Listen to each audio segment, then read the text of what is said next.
Copyright's another form of intellectual property that someone can obtain in their works. Now, I think before we start with the more sort of dig into what exactly copyright is, it's very important to note that, again, copyright can only subsist in a specific subject matter. Now, these specific types of works are works set out and qualified in terms of the Copyright Act of 1978. It's a rather old act, and I will discuss later in a little bit more detail about certain updates and amendments that are necessary.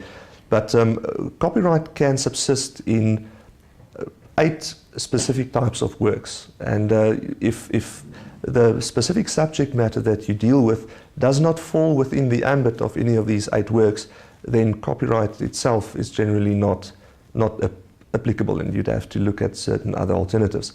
Now, the works that are relevant when you start considering copyright is, firstly, and I'll try and list them quickly, literary works, musical works, artistic works, computer programs, published editions, program carrying signals, broadcasts, and perhaps 1 or 2 others. But it's very important to note that whereas with the other forms of intellectual property, such as patents, designs, and trademarks, the registration of copyright in a work is not possible, firstly. Thus, there's no requirement for registration to obtain copyright protection in a work.